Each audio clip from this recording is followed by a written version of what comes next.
Think of one of the least favorite bosses that you've ever had, right? There was probably a version of working for that person that felt like being taken care of. And I know exactly how uncomfortable that sentence probably just made you feel. And if you're new here, I'm Jen. I translate bad leadership into plain language using stories and people that you already know so that you can lead differently. And this one is going to get personal. That boss that I just had you think of, right? They were intense, unpredictable maybe, definitely hard to read on a bad day. And the consequences for getting it wrong were real. But when you got it right, when you were inside their approval, there was a feeling of safety that you could not find anywhere else in that building. They had a plan, right? When everything else was chaotic, they were not. And somewhere in there, clarity and fear got so tangled up that you stopped being able to tell them apart. There's a scene in The Walking Dead where Negan explains his system to Rick. Not with rage, not with threats, right? He's almost calm and reasonable. And he lays out the logic. You give us half, we keep you alive. It's simple, it's fair, even by the terms of the world that they are living in. And just for a minute, you can see it on Rick's face that it almost makes sense. And that's not because Rick agrees with him or because we agree with him, but because the world that Negan is describing has rules, consequences, and structure. And after everything that had come before, right? The chaos, the uncertainty, and the not knowing who to trust, someone who just sort of knew what the rules were, felt like something close to relief. So that moment is not about Negan. It's about how long Rick had been starving for someone to just be certain. That dynamic is called coercive control. And coercive control creates dependency, right? When someone manages by fear and unpredictability, they create a nervous system state in the people around them.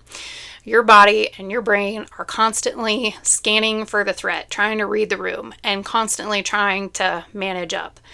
And then when they're calm, when you get it right, when you're safe for a moment, that relief gets coded as something that it's not. And it gets coded as, this person makes me feel safe. But they don't actually make you feel safe, right? They make you feel safe from them. And those two things are not the same thing. The relief that you're feeling is the absence of a threat that they created. And that's a system built around keeping you just uncertain enough to be grateful when the uncertainty lifts, right? It's not clarity by any means. So if you have felt this at work, right? If you've had a boss who was electric and terrifying in the same breath, I want to ask you something. How much of what you called respect was actually relief? And how much of what you called loyalty was actually survival? And how much of what you learned from them came from genuine mentorship? And how much came from getting very, very good at not making mistakes? Because those are different kinds of learning, and they leave different marks.